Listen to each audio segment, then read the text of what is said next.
Welcome to the Accomplish More podcast, created specifically for the small business owner who doesn't think small. I'm your host, Gayla Scrivener.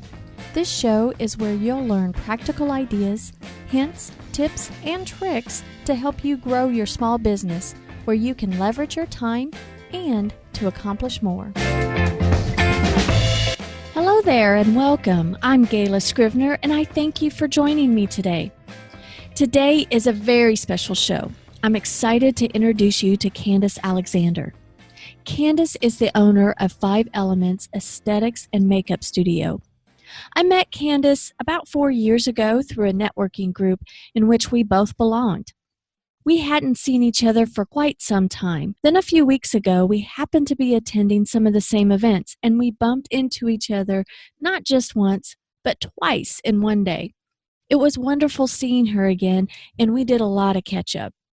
Kandice is an esthetician and personal stylist. I admire her, how she's grown her business, and how she helps her clients in so many levels. I wanted to extend our conversation that we were having a few weeks ago and bring her on today's show. I just know that you'll enjoy the conversation as Kandice gives great advice and perspective on growing and marketing a personal service business. She also has fantastic tips on how she organizes a busy schedule as an entrepreneur, wife, and new mom. So let's get right to the interview, shall we? Welcome, Kandice. I am so glad that you've taken the time today to be on the Accomplish More podcast. Thank you. I'm so excited to be on. Well, I'd love for you to tell the audience a little bit about yourself. So should I go all the way back to the beginning? Well, how far back do you want me to go? You can go back as far as you want, because we can put this show in segments if you'd like. We could have this going on for months. Could be a series. Oh goodness, the life a whole of series. Kandice. Oh, that probably would get really boring, but maybe in the future. I'll go all the way back to my 4-year degree because I tell people that I use that every single day, even though I'm no longer in the industry directly that I received my formal degree in. I do have a Bachelor of Arts in Theater from Missouri State. It has an emphasis of directing. I did do performing throughout, grade school and junior high and high school. I was always a singer and did some acting, but I was allowed to direct shows during my senior year, and I really caught that bug. And so I went to school for that. And so basically what that training was all about presentation. It was all about how you took the script and then interpreted that through all the different parts of the show and then kind of kept that machine moving.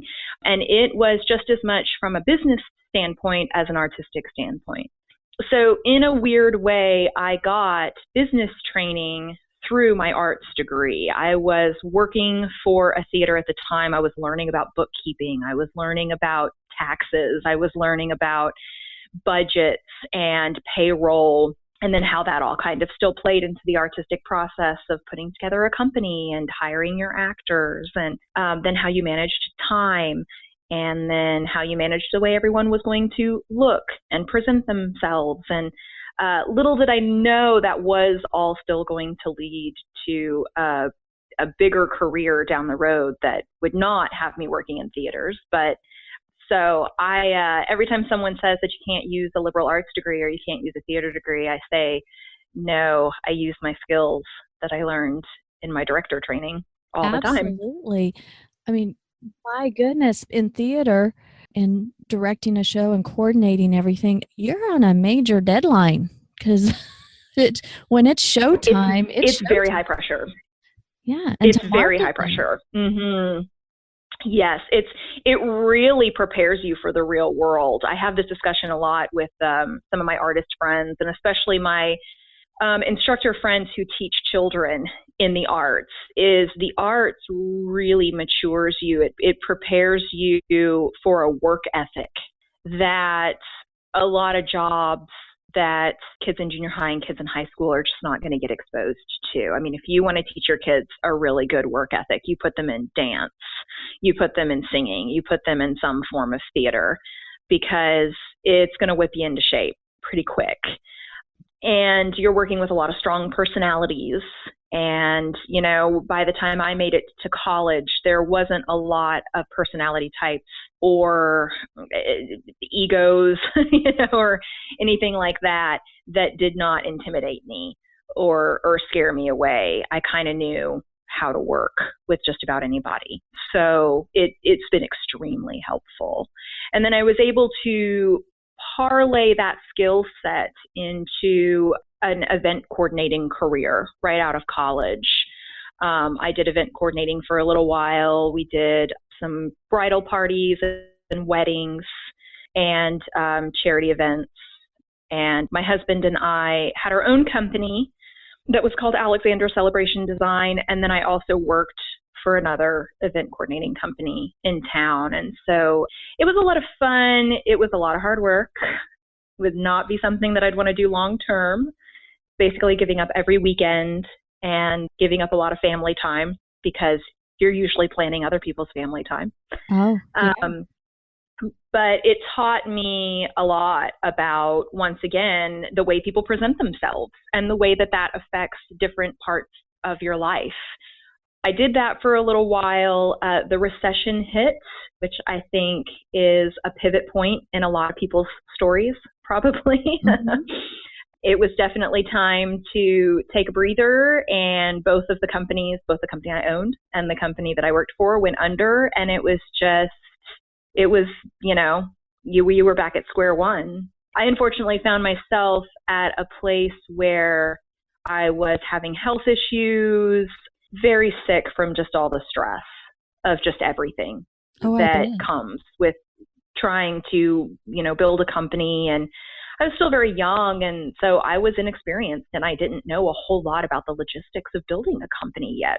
And a lot of the resources I have today, such as some of the networking groups, some of even the resources that like Missouri State offers to small business owners, didn't exist at the time. And so you were just kind of out there on your own, and it was a tough frontier that has drastically changed even within the last 10 years. But it allowed me to kind of take a break. And I actually came home and told my husband, I'm going to go get a job at the mall. I'm going to take a break. I'm going to go get a job at the mall. I'm going to figure out health issues. And I ended up getting hired by my favorite clothing store and learning all about fashion styling, kind of the sales process within the fashion world, and getting people ready for events. I also, through my health journey, discovered holistic wellness, more services like acupuncture, chiropractics, essential oils, living more of like a chemical-free lifestyle. And then I started just doing makeup for fun, just kind of self-taught. Yeah. And that all kind of, after about 3 years of playing around in that world, friends started saying, you should really go to aesthetics school and you should become licensed. This is like a serious way that you could make money. Mm-hmm. And it took a year to convince me, because I had some preconceived notions about beauty school. I also had some preconceived notions about being close to 30 and going back to school, mm-hmm. and having a complete life change and a complete career change. And it ended up being the absolute best thing that I've ever done. I enjoyed it. I mean, I really, really loved my 4 years of college at Missouri State, but I really, really had a whole new appreciation for the education I got, being that it was later in life and it was tied towards a serious career path. And I was paying for it myself, and I was taking it very seriously, and it was wonderful. It was a wonderful, wonderful experience. And then right out of school, I worked for a couple of places, and then I started my own company. Well, what were your preconceived ideas before going back to school? Well, some of it's a little unfair, because I had grown up in a very, very, very small town where beauty school was not taken seriously as a trade school that you went to when you were serious about having a career. It was kind of the place that you went when you just didn't think that you could cut 4-year college. It was a little bit of it was a place where kind of the cop-out kids kind of ended up. And it's a small town where there's, some judgments and there's some, people talk, and it's just kind of one of those things where it just kind of came with a certain reputation, and you just weren't taken as seriously when you would go out into the work field if you had gone to beauty school. Now, I think that that's not even true anymore in my hometown. I think that was very much a thought process of the late 80s/early 90s. I think that now in our culture, there is this embracing of the cosmetology industry. And then the jumping off points from that of the makeup industry, and even like I've done it, parlaying it into full on styling industry. And then getting into more of like a consulting.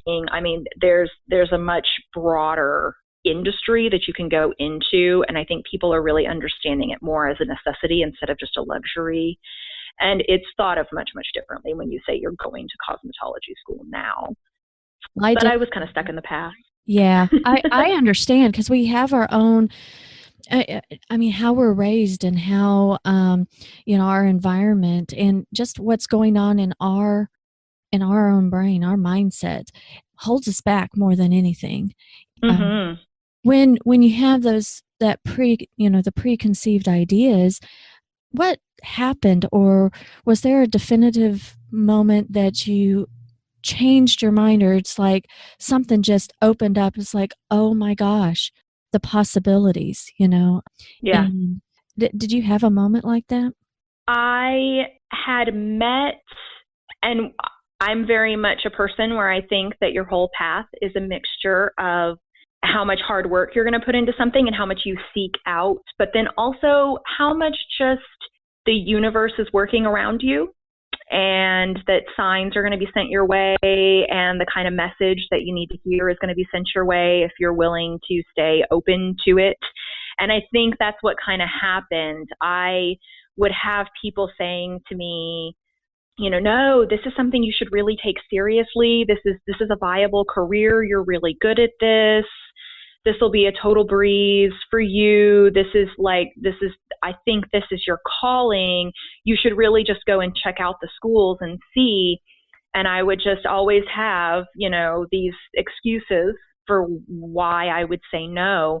And then there were 2 separate occasions where I ran into women that were emulating a life that I wanted and that I saw myself in. They were closer to my age. They were all married with children.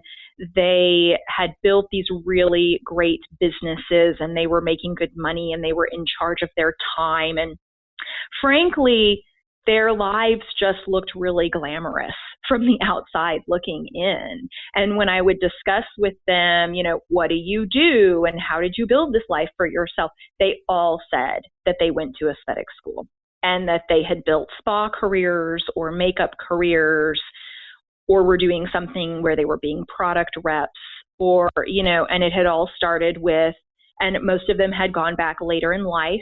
This had not been something they had been doing since they were 18.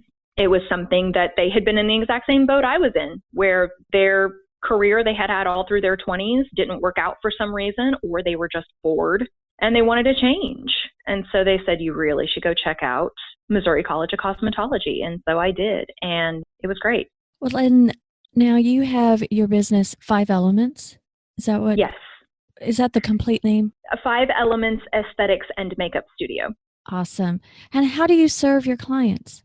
Kind of the skincare journey that I went on led me down the path of more of like a holistic and a chemical-free way of living and a way of practicing. I had the pleasure of meeting a fantastic fellow esthetician who was also vegan and wanted a chemical-free, like a truly chemical-free line to use on her clients. And she was very unhappy with a lot of the pro lines at the time that she was running into. She just couldn't find anything that met all of her criteria. So she started making it herself.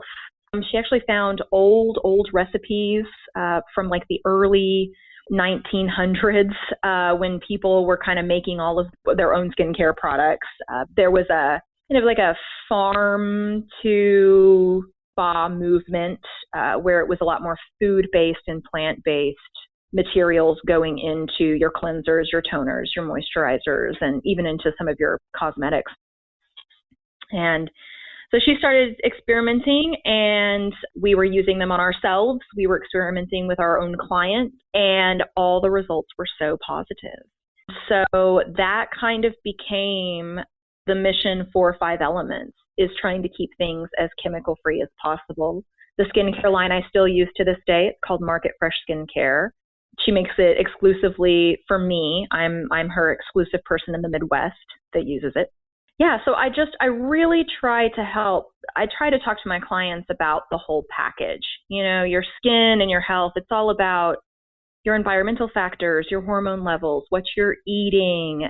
You should only be putting really pure things on your skin that are going to allow your body to heal itself.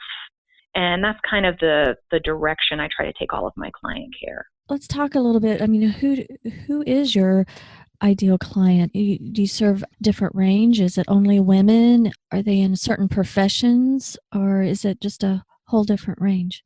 I kind of see people from all different walks of life. I have, a handful of clients that are students. I have some stay-at-home moms. I have some pretty high-powered professionals that this is how they come after work and they unwind.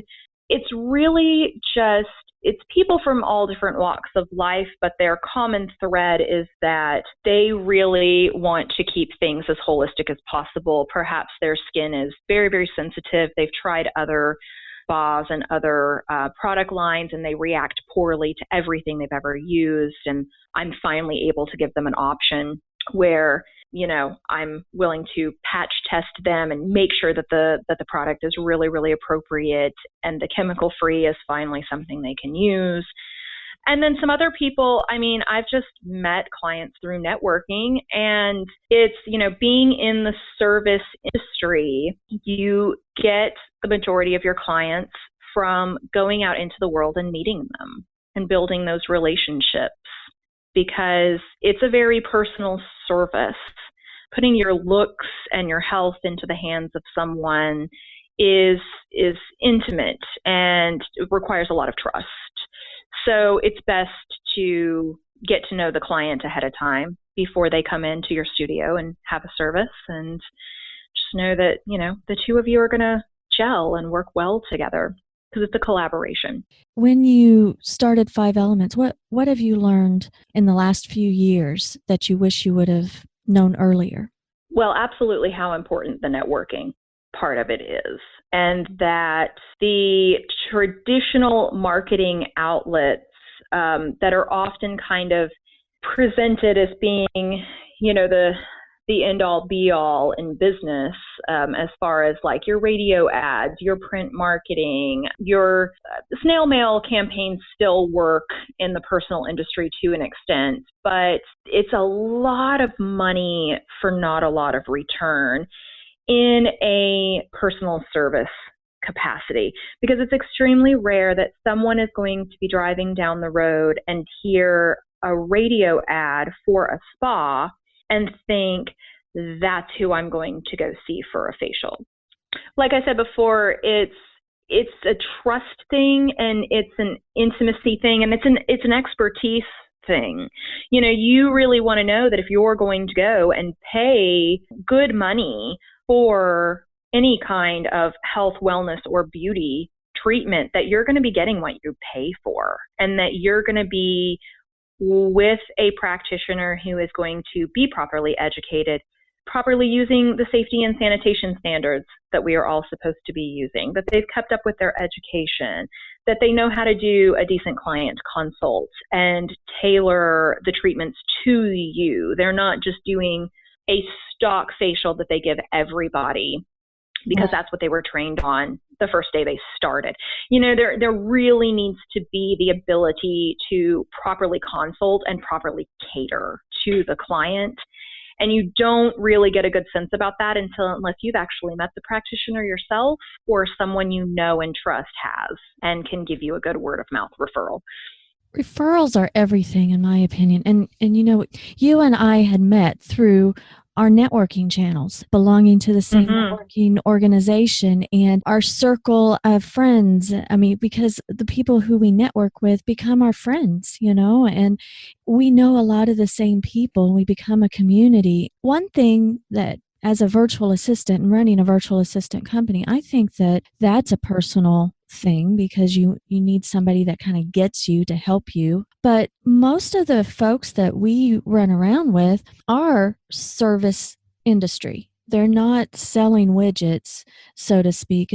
Even if they are, it's very personal based because it's not about what you're selling, it's about who you are.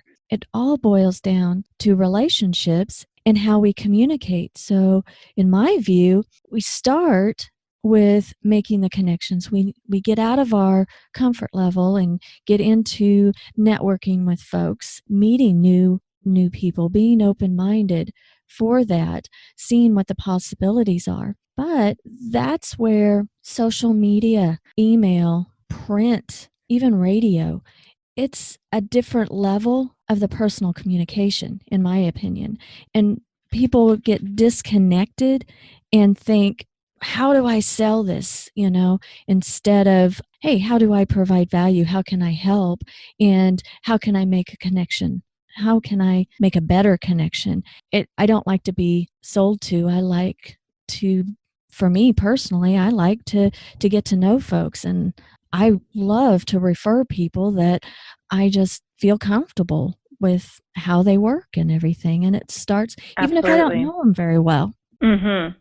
Well, and you say it makes me think of when I first started in this industry, I told everyone I hated sales and I didn't want to have anything to do with sales anymore because I had some traditional sales jobs in the past where you're selling insurance or you're even within the clothing store. I hated when there was like quotas you had to meet or something like that.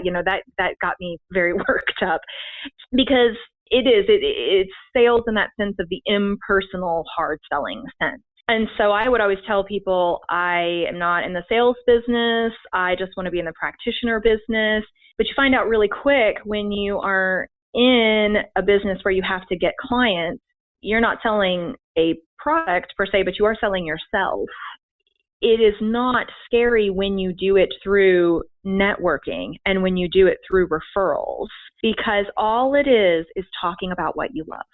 And it's talking about what you're passionate about.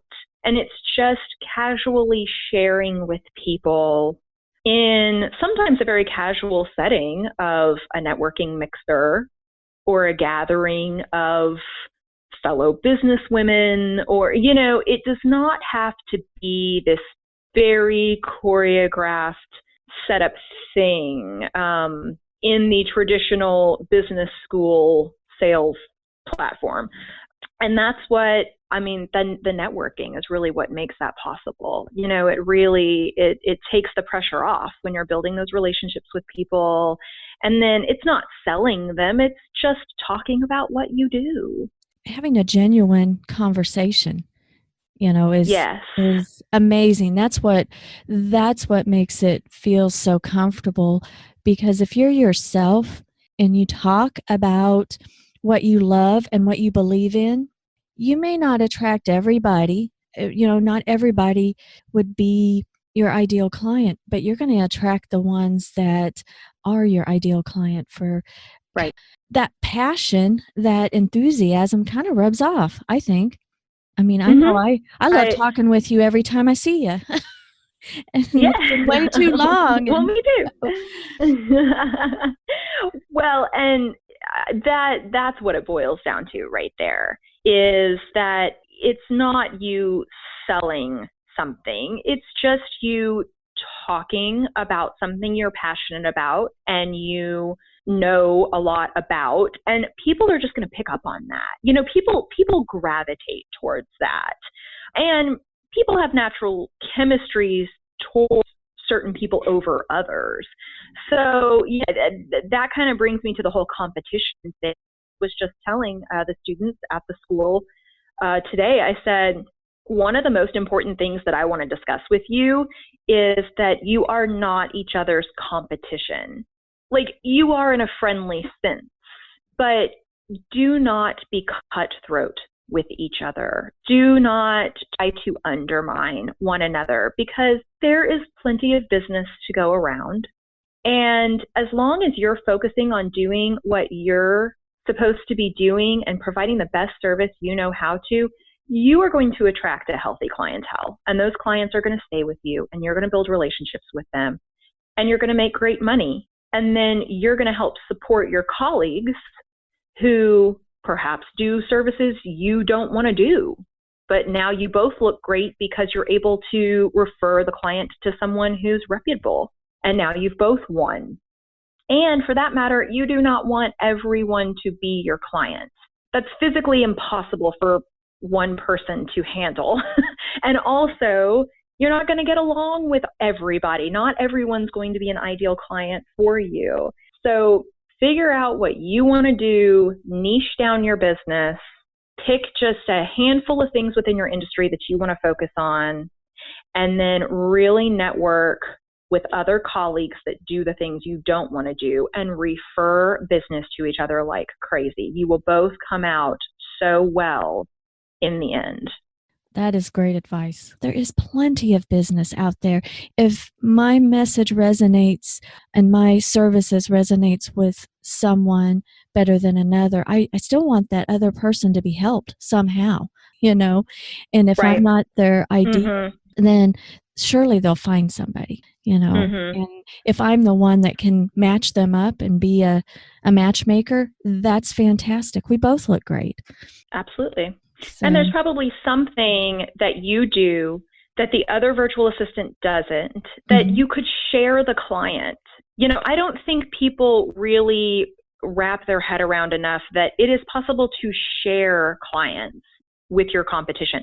There is almost always something that another person does that you don't do, and you both could actually work more like a team to make sure all of that person's needs are met.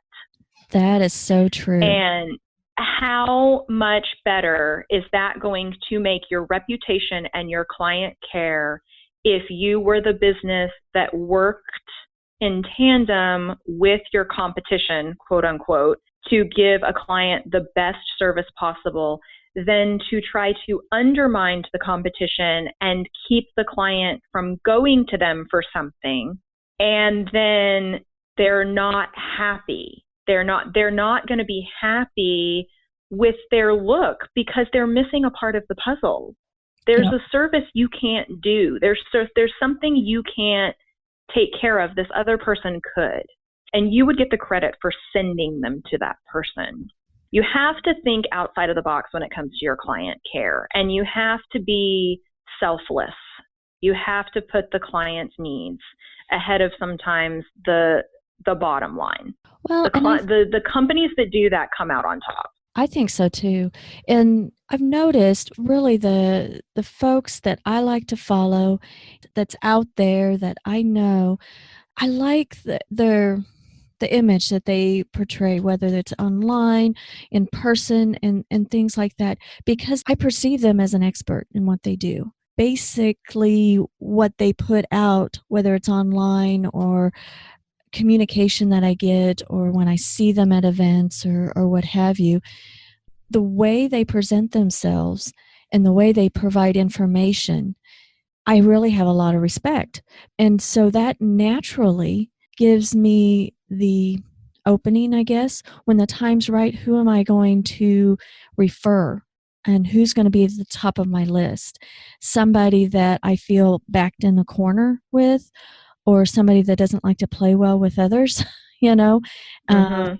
Right. or someone that I value their opinion, that I value the information that they're giving to me, in just casual conversations and just learning from them. And I think that the folks that spend thousands and thousands and thousands of dollars on TV or radio ads, which there's nothing wrong with that.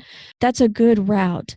But I see people in very small businesses that spend a lot of money on that, and they're not ready. They don't have that foundation yet of Right. being known. And it's okay to be known in a smaller group of folks, because if you are known and trusted, the word gets out. And I think that people kind of miss the boat on that, on how important our relationships really are. Well, and that leads me to something else that I actually discussed with the students is allow yourself to grow organically. So many people, and it's hard because there is usually a certain personality type that is attracted to entrepreneurship, and it is the empire builder. It is the person that wants the multi-million dollar business with all the employees, and they want all the flash, and they want all the fancy commercials, and they want to be able to sponsor the big events and have the biggest booth at the shows, and that's all great. That's fantastic. I hope to be that person someday. But I've seen multiple people crash and burn because they tried to jump to that place too quick. They were not ready. They did not have the client base, the good employee base, the bank account, and the cash flow, and Just systems, just and the systems in place and the expertise in place to handle all the not so fun stuff that comes with the fun stuff of having the big business.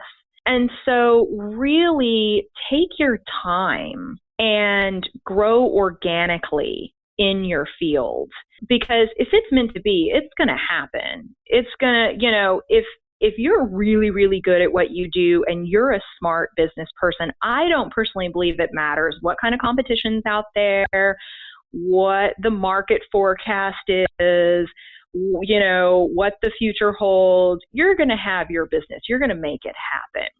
So just let it happen organically so that everything falls into place at just the right time, and don't try to go like too big too soon. That's good Definitely. advice. Yeah, I think that people skip some of the fundamental stages when starting a business, and that foundation is not built very well before they leap, I guess you can say, or build on top of that, Mm-hmm. on top of the rocky foundation. If you were to do it all over again, would you do anything differently? I actually knew you were going to ask this, and I tried to think about it, and I can't think of anything. I really don't. I mean, it's been such an amazing journey, and even the parts that, like some of the jobs I've taken over the years, or some that really didn't work out well, or some of the, clients I might have taken on that I was like, ugh, that didn't turn out like I thought it would. You're still, I mean, it sounds really cliche, but I mean, you're learning something from all those things. And so I sometimes share the bad things that happened as a cautionary tale to some people, because maybe they shouldn't go down that path. But I don't think that I would personally change anything from myself, because it's all led to where I'm at right now, which is pretty awesome. I mean, I got my dream career at about 32 years old, and I never thought I would get it that soon. I really didn't. Like, that was pretty amazing that I was able to be my own boss at 32. So, and it's just kind of growing from there. So, yeah, I don't think I would. Well, you also had a kind of a big life change not too long ago that you added a new responsibility to your life. And I did. how has that changed? Tell everybody what wonderful thing Oh, happened. goodness gracious. Well, I had a beautiful little boy named Thomas James. Actually, it was last April. So at the time of recording, we are coming up on his first birthday soon. So that has definitely been an adventure. I do have to say that I was very, very happy that I worked for myself and that I was able to have a little bit of time to build the foundation of the company, and then even try to break a little bit of ground on the second company that I've opened this year. I've technically had two babies in the last 12 months. Wow. But Yes. it's yeah, it was 2017 was a lot, and Gayla and any of my personal friends know it also came with extra drama of a house fire and moving twice and all that craziness that goes along with that, and everything kind of going down when I was 8 months pregnant. So it's been quite the journey. 2017, my word for the year was transition, and I didn't pick it. The universe picked it. It was quite a shakeup, but all for good. I've ended up in a great new home where I have a for real office that I'm actually sitting in right now. There's 4 full walls and a door that shuts, and it's quite quiet and nice. And then I have my beautiful little boy, and I get to be a mom when I want to be a mom, but I still get to go and be a businesswoman when I want to be a businesswoman. And I actually had a fellow mommy girlfriend slash thinking about opening her own business ask me a few months ago, how do you make it all work? How do you balance being a mom, and how do you balance owning your businesses? And I said, I really, really love being TJ's mom, and I really, really love owning my own businesses. And because there's such intense passion behind both of those things, you just kind of make it work. Because even when it's hard, and it's hard, don't get me wrong, it's hard.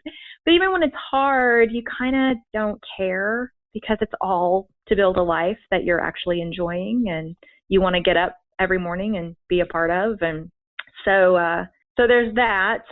There is also an obsessive Google Calendar that has about 11 different color-coded items on it. Oh, you are my girl. So I'm I knew you were going to love that. It's about actually scheduling the time you're going to sleep and actually scheduling the time that you're going to be with your child and be with your husband and then be with your clients and be at your networking and pretty much sticking to your schedule, because when you don't, it all goes awry. And that's when the energetic boundaries really start to break down, and you have the meltdowns and the financial freakouts and the mommy guilt. If you stick to the calendar, it's smooth sailing. Exactly. Being intentional with your time and having it laid out where you don't have to think about it so much, where I need to be here at this time. Okay, and now I'm here and I'm in the moment. I've got to leave and be Yes. here at this moment. I can be in the moment. And it does help to compartmentalize instead of, because you do have to say no to certain things. And when it's filled up, Right. on your calendar, it's so much easier to know how to prioritize. Once it's in your calendar, that does not mean that things don't pop up, and you have to do rearranging. Folks that aren't good with their calendars, they think, well, I don't know what I'm going to do next week, I'm like, well, put it on the calendar and I then don't you'll know. understand those people. How do those people live? I don't know, but I have some friends that are like that. They do pretty well. They do pretty well. They get along. But yeah, I don't. Ooh, that gives me hives.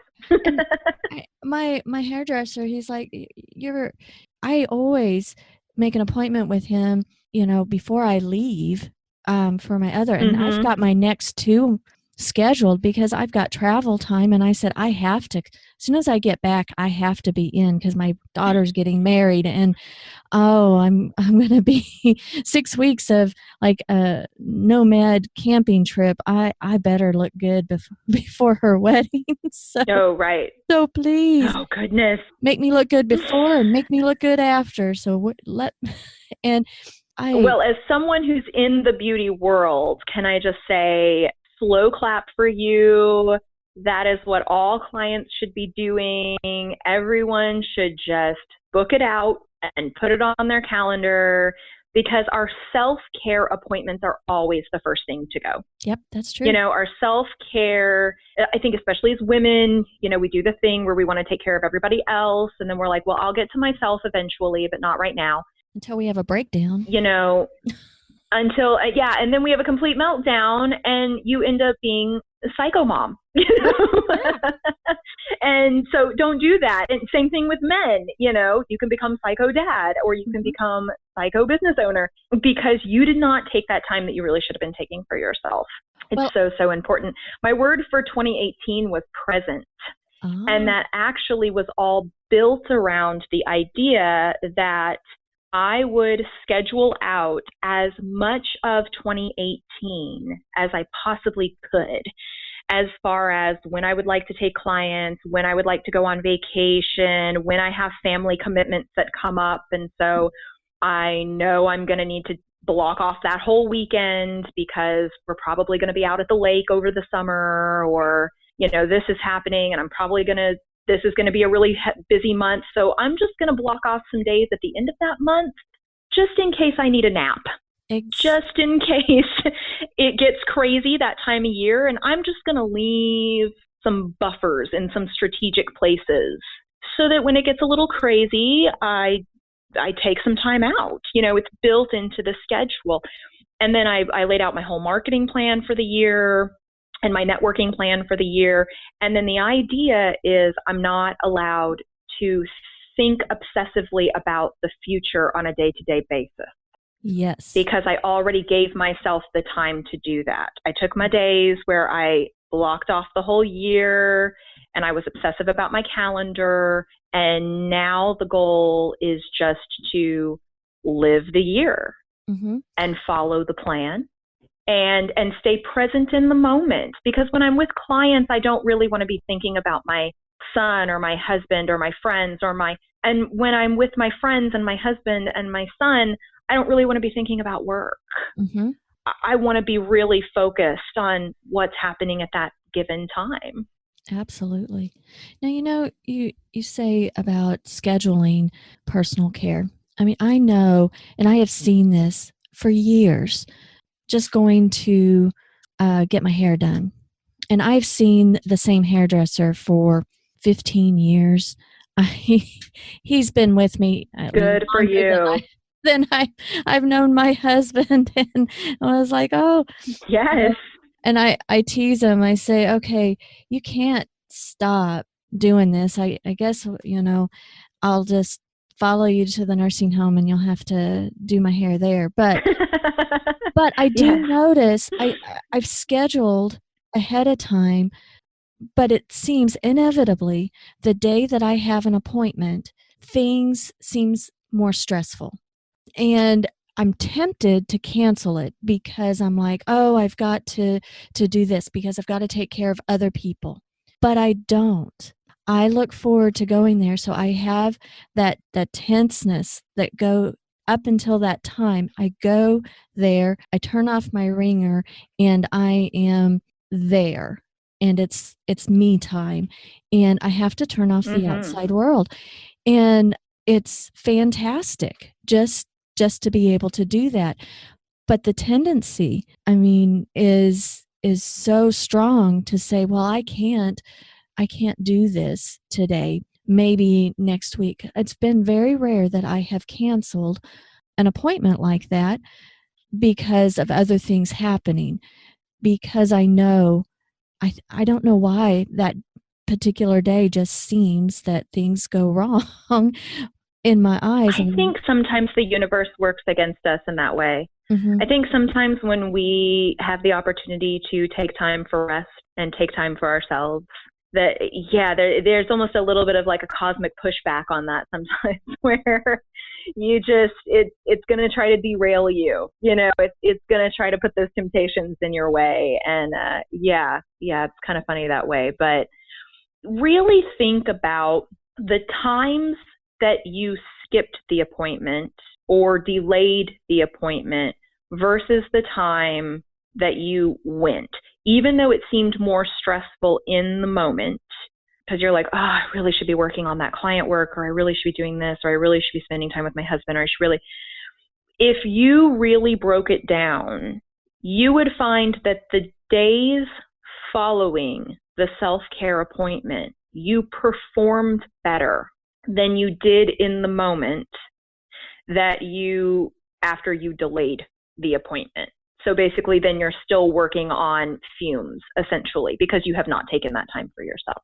Well, that is absolutely true. And you and I both have some mutual people that we know that we as outsiders can see that it's like they have been running on fumes forever.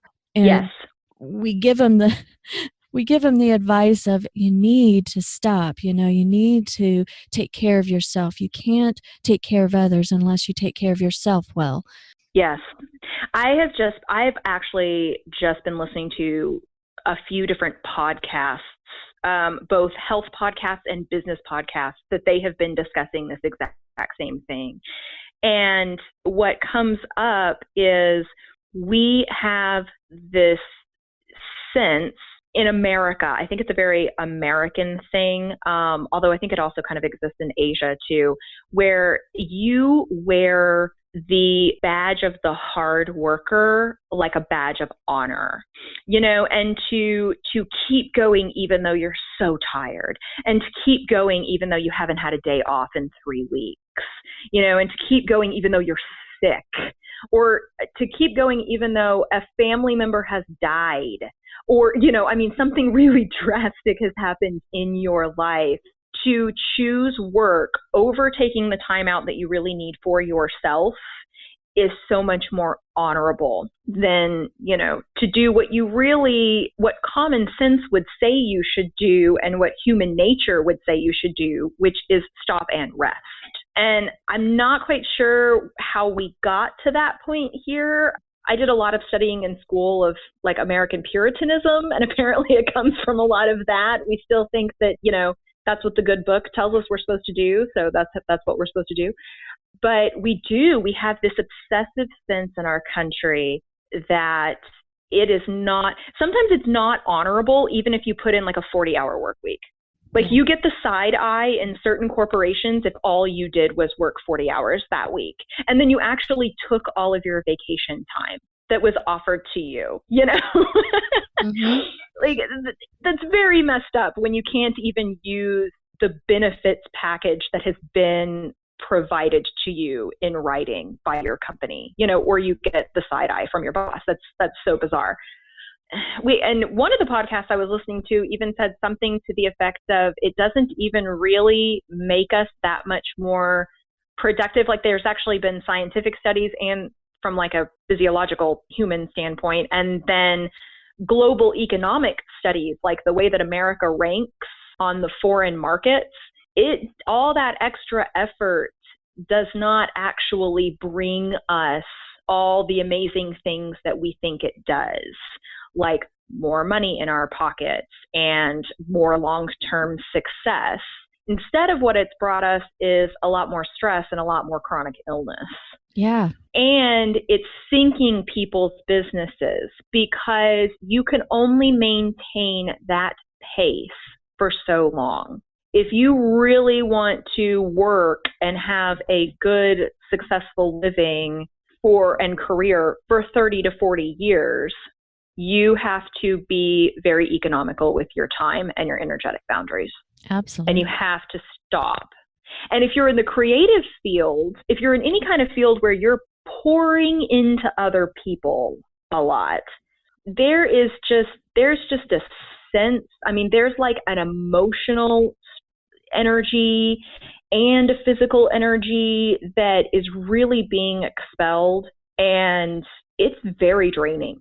It's very, very draining. And if you don't take the time to recharge, it happens in your industry too, because if you're doing anything where you're writing. Oh, yes. It takes a lot out Writers, of it. Yeah.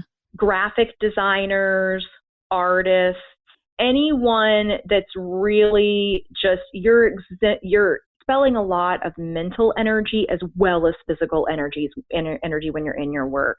You will leave a work week just toast if you go really hard for even 4 to 5 days straight.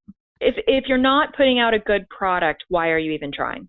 Exactly. Whereas sometimes, and we're not even telling people that they need to take several days off in a row. I mean, I think some people do, and they're doing it really well. We're just saying take 2 hours, once a week, or take an hour every day that you maybe go get a yoga session, or, once a month, go get your facial, go get your massage, get your hair done, get your pedicure. Just take some time, go for a 20-minute walk around your block. Just separate yourself from your work so that you can pause and Absolutely. recharge. Kandice, that is excellent advice. And I love how passionate you are about your business. How can people learn more about you, and where can they find you? So I am online at www.5-elements with an S -studio.com. And then also all of my styling services is at actually KandiceAlexander.com. That houses all of my consulting services. And then I'm also on Facebook and Instagram under both of those business names as well. I'll put those the websites and your social handles in the show notes so that folks can go right over to the show notes and have quick links and get connected with you, because let me tell you, everybody, you need to be connected with Kandice because she has a wealth of information. She's wonderful to follow, and you provide a ton of value. And I really appreciate you taking the time out today and being with us. It was an honor to be on the podcast. Thank you so much for having me. Wow, isn't Kandice great? Now be sure to go over to today's show notes by going to scrivenersolutions.com/24 and get the quick links to Kandice's websites and connect with her. It's well worth getting to know her. I'll be having her on the show again very soon because we didn't even have a chance to talk about how defining your personal brand is so important for your business growth. So watch for that episode in the next couple of weeks. Kandice touched on how important scheduling is to her and leveraging time to be able to have more productivity and quality downtime. If you feel like you're drained and overwhelmed, maybe it's time for you to start delegating a little bit. Go over to scrivenersolutions.com. That's Scrivener Solutions, SCRIVENER solutions.com/50 ideas and download your free checklist of 50 tasks that are perfect to delegate. Thanks for tuning in. I'd be honored if you'd subscribe on iTunes and leave a comment. You're always welcome to email me at podcast@scrivenersolutions.com with any questions. Until next time, have a fantastic week.